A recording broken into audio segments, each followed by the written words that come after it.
My fragile sister stole my best friend by faking illnesses and playing damsel in distress. And he dumped me for her pity party.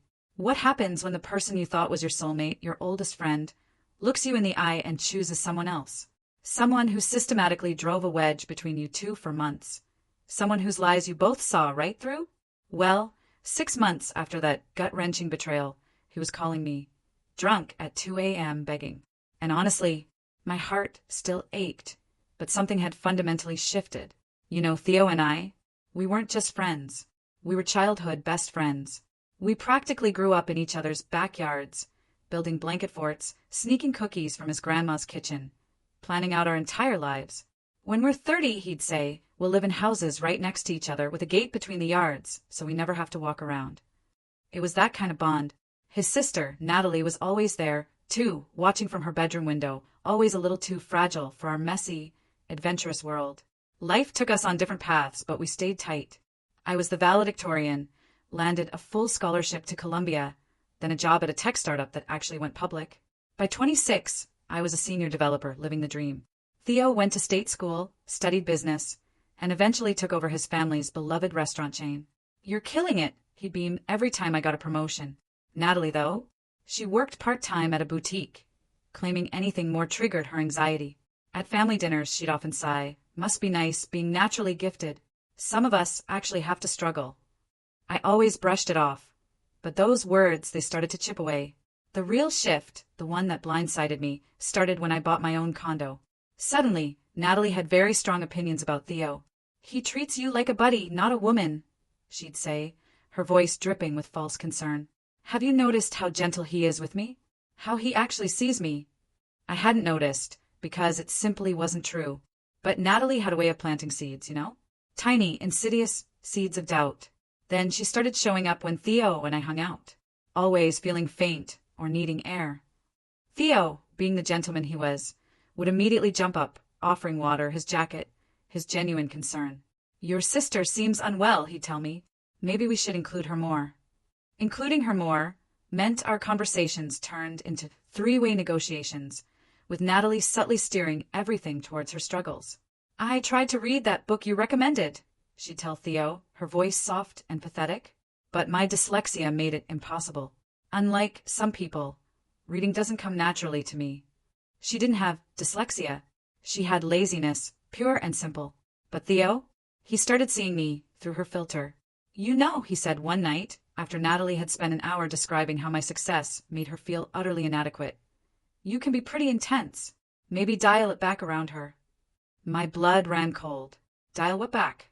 I wanted to scream. Existing? But I just said, dial what back? He looked uncomfortable. Don't be like that, he mumbled. She's fragile. Fragile. That word became a dagger. Then the true earthquake hit. Theo's grandpa Lou got sick. Pancreatic cancer. 3 months to live.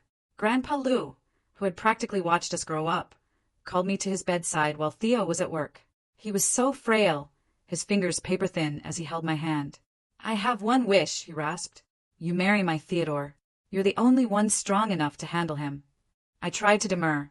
We're just friends, Grandpa Lou. He scoffed, a surprising burst of energy. Friends? I've watched you two for 20 years. He loves you. He's just too stupid to see it. Promise me you'll try. You don't deny a dying wish, do you? I promised. When Grandpa Lou told Theo about his wish, Natalie conveniently was there. She'd brought him soup for his poor digestion. How romantic! She cooed to me later, a venomous sweetness in her voice. Too bad Theo sees you as a sister. My stomach dropped. He doesn't see me as a sister. Her smile was a cruel twist. Then why did he tell me he could never marry you? That it would be like marrying family. After that, Theo became distant, awkward, a stranger. The engagement conversation was brutal. I can't marry you, he stammered, avoiding my gaze. It wouldn't be fair to either of us. Your grandfather's dying wish isn't fair. He doesn't understand. I'm in love with Natalie. My world shattered. You're not in love with her, I said, my voice dangerously calm despite the tremor in my hands. You pity her. He actually flinched. That's cruel. Just because someone isn't as successful as you doesn't make them pitiful. Oh, that was it. No. I shot back, but lying about medical conditions for attention does. He stood up, furious. She's not lying. You're just jealous that for once someone chooses her over you. That stung. More than I ever expected. The betrayal felt like a physical blow. I left that night, not with a dramatic scene, no screaming or accusations. I just packed up my life, accepted a job offer in Seattle, and disappeared. No goodbyes, no explanations. Just gone. Sound of a phone ringing, then an answering machine beep. 6 months later, at 2 a.m., my phone rang. I heard the bar noise in the background, the clinking glasses. "Theo," I said, already knowing. He was slurring. I fed up. I fed up so bad. My heart hammered. "Theo, go home." "Can't go home," he whimpered. "Everything reminds me of you. That stupid coffee shop on 5th. Can't walk past it. Remember when you spilled that entire latte on your laptop? You laughed so hard you cried." His voice cracked, utterly broken. "I haven't heard you laugh in 8 months. You're drunk." "I'm empty," he sobbed. "There's a difference. You left and took everything with you. 20 years of inside jokes gone. 20 years of knowing someone would pick up when I called." He was crying now, ugly, guttural sobs that tightened my chest, making it hard to breathe. "Do you know what it's like to lose your person? Your actual person? My grandfather was right. Said I had this perfect thing right in front of me, and I was too stupid to see it. You know what he said before he died? He said, 'Don't lose her, Theo. Everything else is noise, but don't lose her.' And what did I do? I chose someone else. I looked at 20 years of you showing up for me, staying up all night when my dad had his heart attack, teaching me to code so we could talk about your work, being my absolute best friend, and I chose someone else. Come back, please. We can fix this." A cold, clear anger settled over me. "There's no we," I said, my voice flat. "You chose her." He pleaded. "I chose wrong." "Yeah," I replied, a bitter finality in my tone. "You did." Sound of a click, dial tone. I hung up. Natalie texted me that night, crying emojis, a vague, "I really need to talk." I didn't open it. I just sat on my apartment floor, my phone still warm in my hand, forcing myself to breathe, slowly, through the painful tightness in my chest. His words echoed, but I refused to let myself spiral into what ifs or maybe I should haves. I got up, walked to the kitchen, filled the kettle, pulled out a chamomile tea bag I knew I wouldn't actually drink. The water boiled, I poured it, watching the steam rise, my hands finally steadying. I carried the mug to the window, staring out at the Seattle skyline. All those lit windows, buildings full of people living their own complicated lives. My heartbeat returned to normal after maybe 20 minutes of just standing there, breathing, existing. Sleep didn't come. So I scrolled through our old texts, Theo's and mine from before I left. Conversations where he'd asked my advice about Natalie's latest crisis. Every message showed me playing therapist to his confusion, never once saying what I actually felt. I'd written things like, maybe give her some space to figure it out. She needs to find her own solutions, when what I meant was, stop letting her manipulate you. At 4 a.m., I closed the thread, didn't delete it, and put my phone face down on the dresser, across the room. Morning arrived with gray Seattle rain, and I went through my routine like a robot. Shower, coffee, the same oatmeal. My reflection looked tired, but I was good at functioning on no sleep.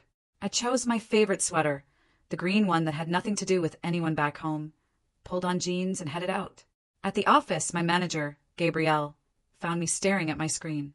She dropped into the chair beside me, her usual directness. "Team has a sprint deadline in 3 days," she said. "You good to lead the final push, or do I need to reassign?" I told her I was good, grateful for something concrete to focus on. She nodded once, rolled back to her desk, no weirdness.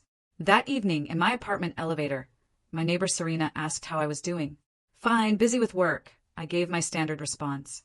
She just smiled, mentioned she was making too much pasta, asked if I wanted to come by. I politely declined, but something about the offer made me feel slightly less alone in the city, where I'd built a whole new life.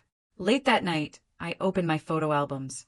Pictures from childhood, blanket forts, high school graduation. Theo lifting me in a hug the day I got into Columbia.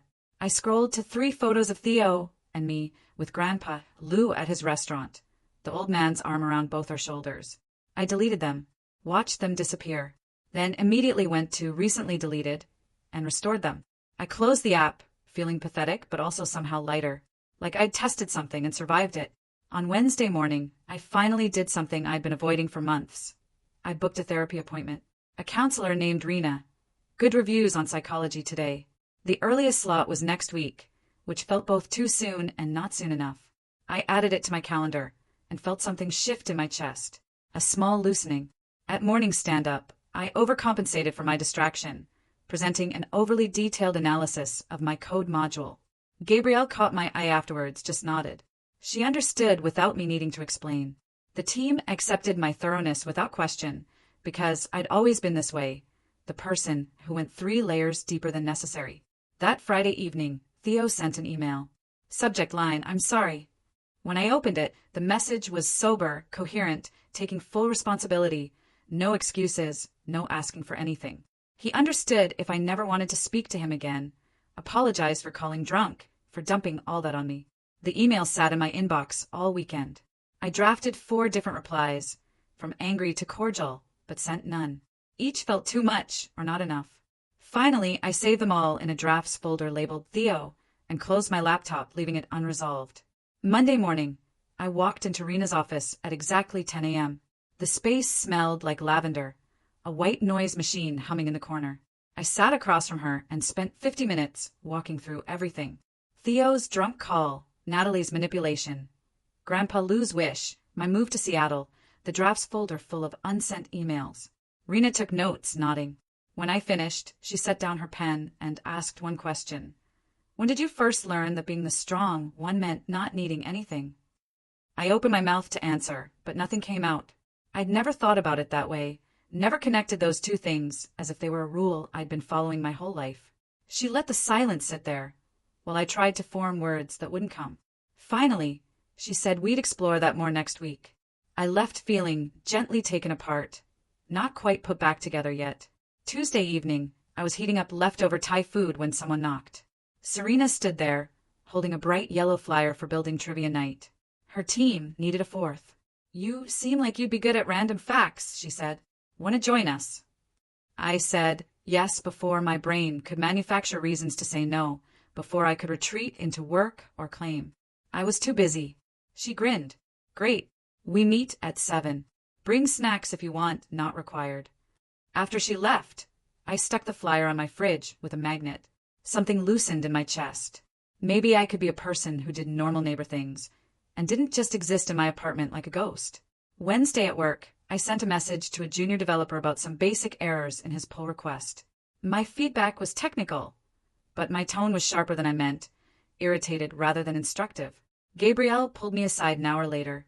"Your intensity is an asset," she said gently. "You push everyone to be better, but your tone lately has been sharp in a way that's not like you." I felt defensive for 10 seconds, ready to explain I was just maintaining code quality. But then I heard her. She was right. I'd been letting my own stress bleed into how I communicated with people who didn't deserve it. I told her I'd work on it. She nodded, squeezed my shoulder, and we went back to our desks. Late Thursday night, I was brushing my teeth when my phone lit up. A text from Natalie. "I really need to talk to you about something important." I stared at those words, toothpaste foam drying in my mouth. My stomach twisted. I knew this pattern. Vague crisis, emotional fishing, making it my responsibility to ask what was wrong, offer to help, drop everything. I rinsed my mouth, picked up the phone, read the message 3 more times. I felt that old, familiar pull to be the good sister, to prove I wasn't cold or selfish. I set the phone face down on my nightstand, got into bed, and stared at the ceiling for 5 full minutes before I could convince my body to relax. I didn't respond. After a restless night, I woke up 3 times. The next morning, I blocked her number entirely. I sat at my kitchen table with the journal Rena suggested and wrote down the boundary. I'm blocking Natalie because her pattern is to create vague crises that pull me into emotional labor I can't afford right now. I need space to work on myself without being responsible for managing her feelings. My hands shook a little, partly from guilt, partly from something that felt like power. I read the words 3 times to cement them. Then I closed the journal, made breakfast, scrambled eggs, and toast, and felt more grounded than guilty for the first time in weeks. The following Monday, Theo's manager, Mike Joe, called. Voicemail. During lunch, I checked it. Mike was worried about Theo missing shifts, really out of it. I'd met Mike maybe 5 times over the years, nice guy. I called him back, thanked him for his concern, but told him gently, I'm not the person to help with this anymore. He sounded surprised, like he assumed I'd drop everything. I explained that Theo had family, other friends, resources, that I needed to take care of myself. Mike was quiet for a second. Then he said he understood, apologized, and hoped I was doing okay. After we hung up, I felt guilty, yes, but also strangely proud. Like I'd just passed some test I didn't know I was taking. That same week, a major bug appeared in production. Crashed the payment processing module for 40 minutes. It traced back to code I'd written 2 months ago. A conditional statement that didn't account for a specific edge case. I spent 14 hours straight fixing it, running on coffee and adrenaline. When it was finally resolved at 11 p.m., I sat back in my chair and realized I'd been using work crises to avoid thinking about anything else. The bug had been a twisted relief. A concrete problem with a technical solution that didn't require me to examine my feelings or make hard choices about relationships. Gabrielle found me, still at my desk at midnight. She firmly told me to go home. The next morning, she sat me down. We talked about my perfectionism trap, how I used being excellent at work to feel in control when everything else was messy. She recognized it, she said, because she'd done the same thing, worked herself into burnout. I admitted she was right. I promised to work on balance, to set boundaries. She made me put it in writing. Literally. An email to myself, specific commitments, leaving by 7 p.m., no Slack after dinner. I sent it. She nodded, satisfied. In my next therapy session, Rena asked about my family dynamics growing up, how roles got assigned. I realized as I talked that I'd always been cast as the strong one, Natalie as the fragile one. Our parents treated those labels like permanent assignments. I was the one who got good grades without help, who didn't cry, who handled adult responsibilities early. Natalie needed accommodations, reassurance. We explored how that conditioning taught me my needs didn't matter as much as keeping everyone else stable. That asking for help meant I was failing my assigned role. The session left me raw, like peeling back a layer of skin I didn't know was there. But also, like something important had just clicked into place. A pattern I could finally see, clearly enough to maybe start changing. That Thursday evening, Serena knocked on my door with the trivia flyer again. I found myself walking down to the common room with her. She introduced me to her friends, Jess and Amber. We grabbed a table. When the question started, I surprised myself by actually knowing answers about obscure history and random science facts. We worked together naturally, debating quietly. By the final round, we were tied. We came in second place, which felt better than winning somehow. Less pressure, more fun. Afterwards, we stayed for drinks. The conversation flowed easily. Serena casually mentioned she'd had a messy breakup 2 years ago. Her ex chose someone else. She didn't make it about me, just shared her story of moving to Seattle to start over, how it took a year to feel normal. Something loosened in my chest. Recognition. Other people survived this specific kind of hurt and built actual lives afterwards. 2 weeks later, another email from Theo, longer than the first, more detailed. He listed specific things he did wrong, how he let Natalie manipulate without calling it out, how he made me feel intense for just existing, how he chose someone else's manufactured crisis over 20 years of real friendship. He wrote about realizing he confused pity with love, how he got addicted to feeling needed instead of recognizing what he actually wanted. The email made clear he wasn't asking me to forgive him or come back. He just wanted me to know he finally saw all of it now. I saved it, brought it to Rena. She read it carefully while I picked at my cuticles. We talked about what accountability actually looks like versus manipulation, dressed up as apology. She pointed out how he took responsibility without making demands or putting pressure on me. I drafted a reply that took 40 minutes to get right, thanking him for the accountability, appreciating he wasn't making demands. I told him I needed continued distance, but I was glad he was working on himself. My finger hovered over send for a full minute. Then I pressed it. My heart raced, but I didn't feel regret. That weekend, Mike texted me out of nowhere. Theo and Natalie are on a break. I stared at my phone, a weird mix of vindication and unease. Like maybe I should feel more satisfied, but mostly I just felt tired. I texted back, thanks for the update, and didn't ask for details because I genuinely didn't want to know more. In early month 2, my family group chat exploded. Scholarship fund and Grandpa, Lou's name. Old photos, memories, plans for a memorial. My chest physically ached. I loved that man. Now I was completely excluded from honoring him. I brought it to therapy. Rena asked a question that shifted everything. What does honoring grandpa look like without erasing yourself or returning to situations that will hurt you? We talked about respecting his memory while keeping my boundaries. How those two things didn't have to cancel each other out. The question made me realize I'd been thinking in all or nothing terms. There were other options. I went home and made an anonymous donation to the scholarship fund, enough to fully fund one student for a year. Then I typed out a polite RSVP declining the memorial, a lie about work commitments. The lie made me feel guilty, but the relief was stronger. I wasn't forcing myself into a painful situation. That weekend, Serena invited me on a hike, Rattlesnake Ledge. I agreed, even though I hadn't exercised in weeks. It was steeper than I expected. My legs burned. I stopped twice to catch my breath. Serena just waited patiently. The physical work cleared my head, forced me to focus on my breathing, my steps, instead of spiraling thoughts. At the top, we sat on the rocks, looking out over the lake. I felt actually present in my body for the first time in months. At work on Monday, Gabrielle called me into her office. She was assigning me as technical lead for a new feature. A small project, just me and 2 junior developers, but my first official leadership role. Doubt crept in immediately. That familiar voice saying I wasn't ready. But I accepted anyway. Having something new to build felt like moving forward instead of treading water. In mid-month 2, I found a handwritten letter from Theo in my mailbox, forwarded from my old address. My hands actually shook. I carried it upstairs, set it on the kitchen counter, and left it there for 2 days. Finally, on the 3rd morning, I opened it carefully. 3 pages of neat handwriting. Careful honesty about his patterns, his mistakes, about going to therapy weekly. The letter sat on my counter for 3 more days before my next therapy appointment. I brought it with me. In Rena's office, I pulled out the pages, my hand steadier than I expected. I read parts of it aloud, stumbling over sections where Theo wrote about recognizing his patterns, how he'd confused being needed with being loved, how he saw now what Natalie had done, but also what he'd allowed. Rena listened.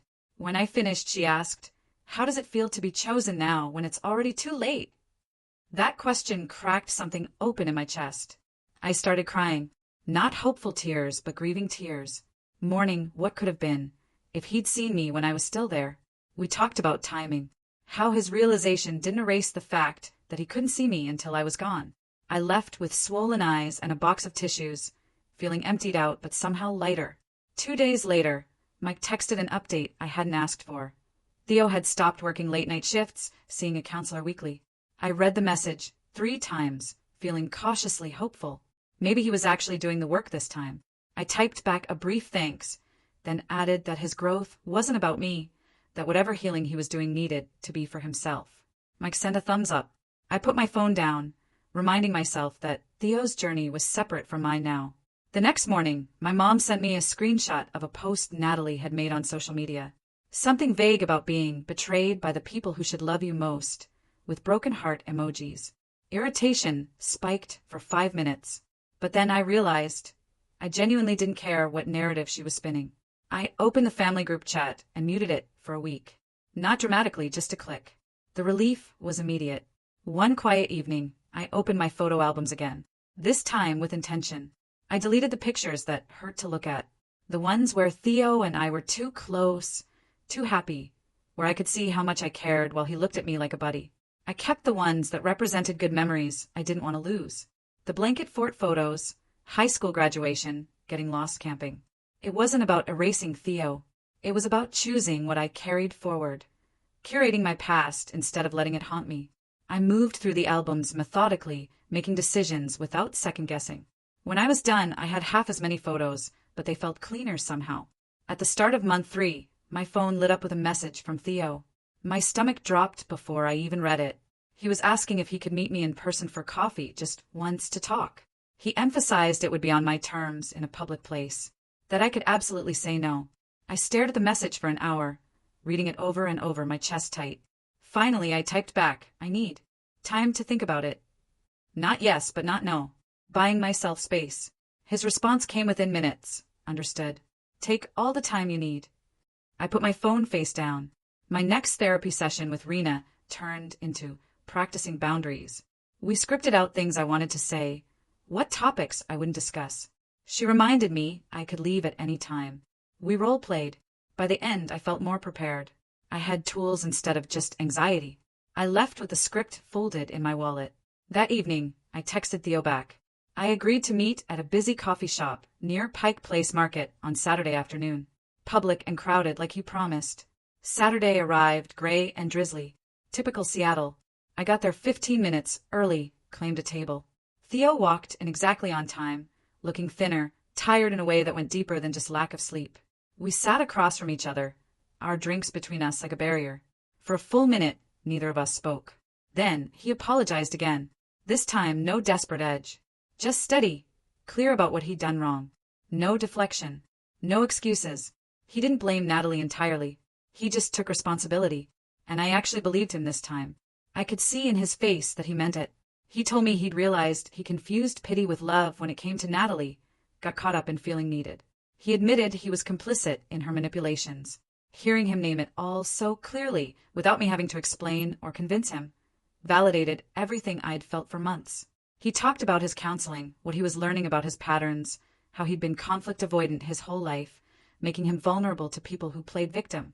I listened without interrupting, watching his face to see if he was performing, or if this was real. I decided it was real, even if it was also too late. When he finished, I took a breath.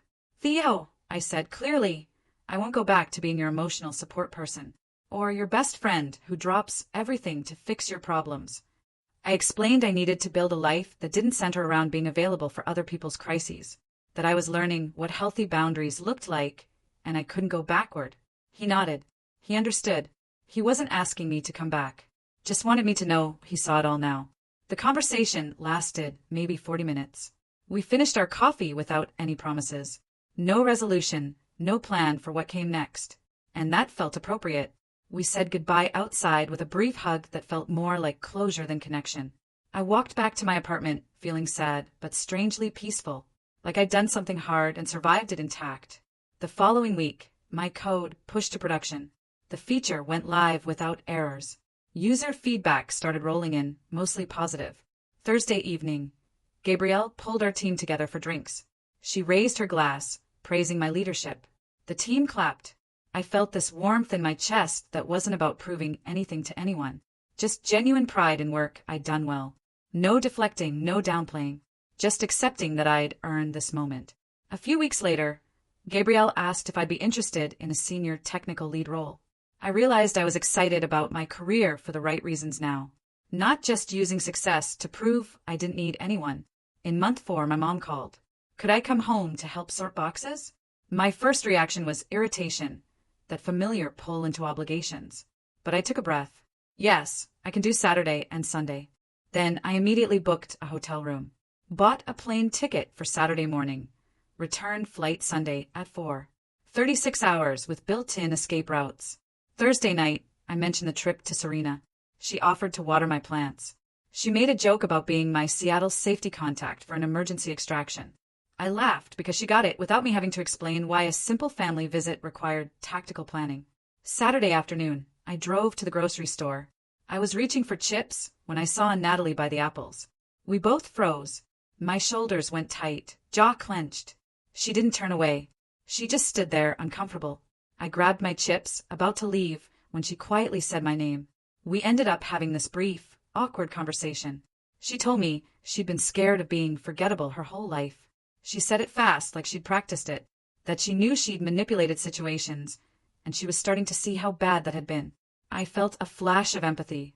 I recognized that fear, even though I'd never acted on it like she had.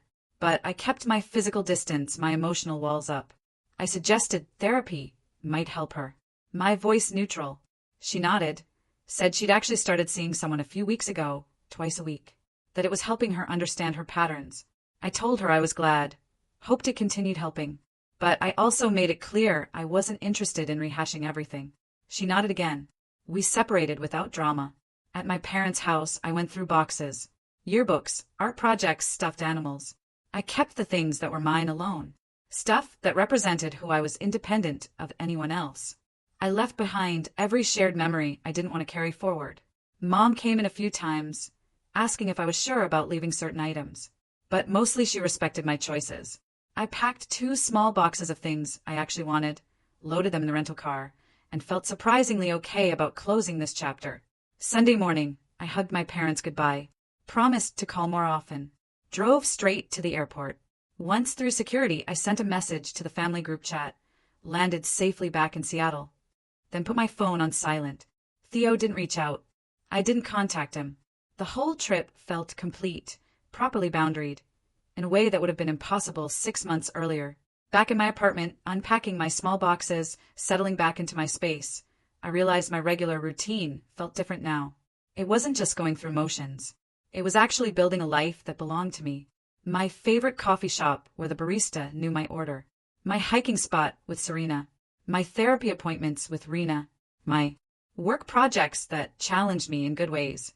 These weren't replacements for what I'd lost with Theo. They were genuine new foundations I was laying down, brick by brick. Tuesday evening, Mike sent one more text update. Theo was consistently attending counseling, seemed more stable. I thanked him, but gently asked if he could stop sending updates unless something urgent happened. He replied right away, understood, agreed. I felt relieved to close that information channel. The next morning, Gabrielle stopped by my desk. Got a few minutes to talk about a project opportunity. We went to a conference room. Product team wanted a new analytics dashboard. They needed a technical lead who could handle architecture and stakeholders. I felt that immediate spark of excitement. But instead of just saying yes like I would have 6 months ago, I asked about the timeline, what other commitments I'd need to drop or delay. Gabrielle pulled up the project scope. We went through it. I outlined my concerns about capacity. She suggested bringing in a junior developer to handle some maintenance. When I agreed with those conditions, she smiled. I'm impressed, she said. You know how to protect your bandwidth instead of just taking on everything thrown at you. Walking back to my desk, I felt good. Excited about the challenge, but also proud that I'd negotiated instead of just accepting. Saturday morning, I met Serena at the diner. Our usual booth. The waitress brought coffee without asking. We ordered our standard breakfasts. Serena told me about a terrible first date. I shared a story about a failed project demo. We talked about her job search, my new lead role, the building's broken elevator. None of it connected to my past. None of it required me to explain my history or carry emotional weight. Having this friendship, built entirely in my present, on who I actually was now instead of who I used to be. It felt like proof that I was building something real here. In therapy that week, Rena asked a question I wasn't expecting. What do you actually want for your life? She asked, beyond being loyal to other people, beyond proving you can handle anything thrown at you.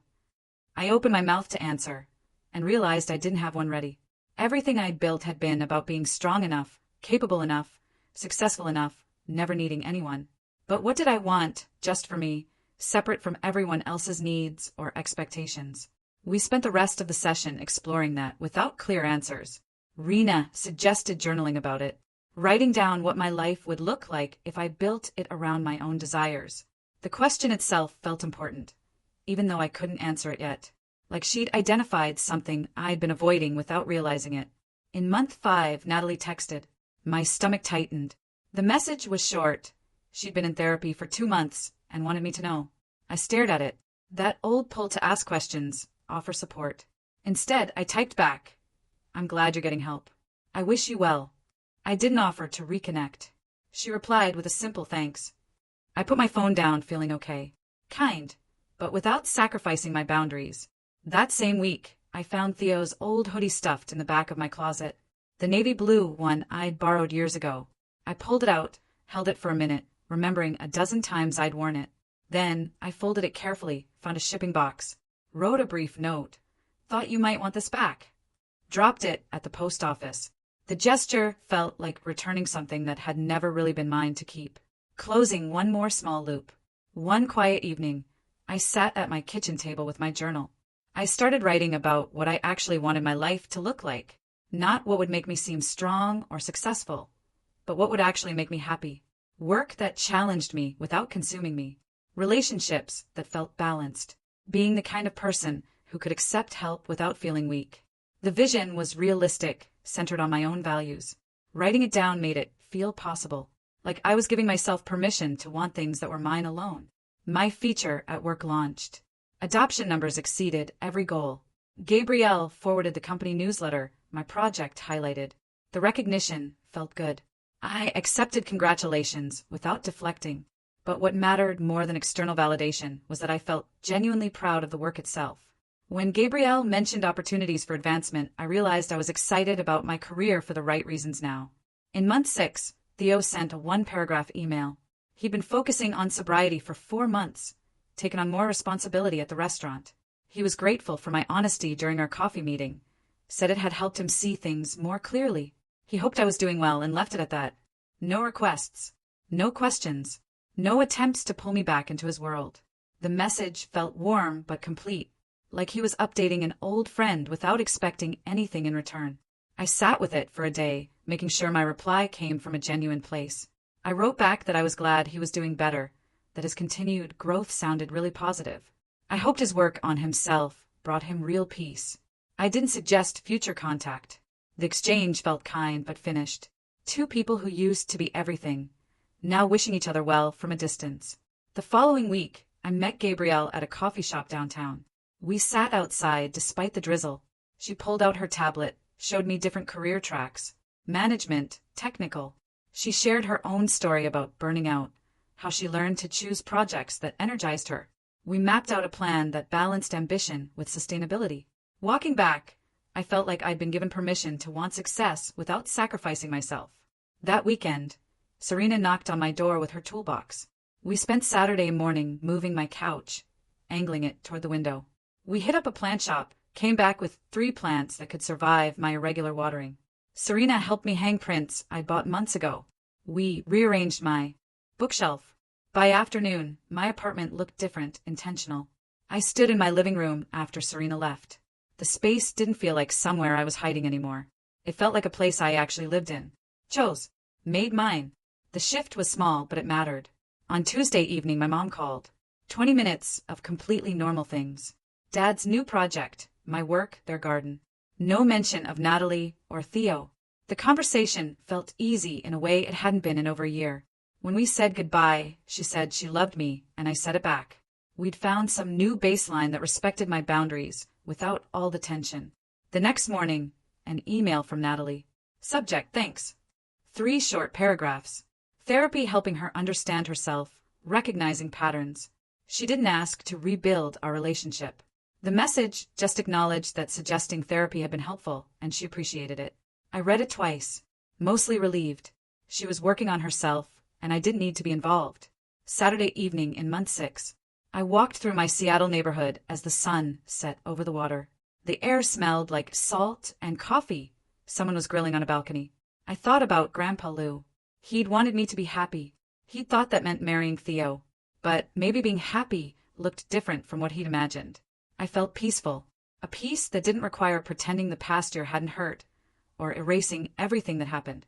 I'd survived it. I'd built something new here. The peace wasn't about forgetting or fixing everything. It was about accepting that I'd made it through, and created an actual life for myself on the other side. And that's my story. It's been a wild ride, and honestly, sometimes it still feels surreal.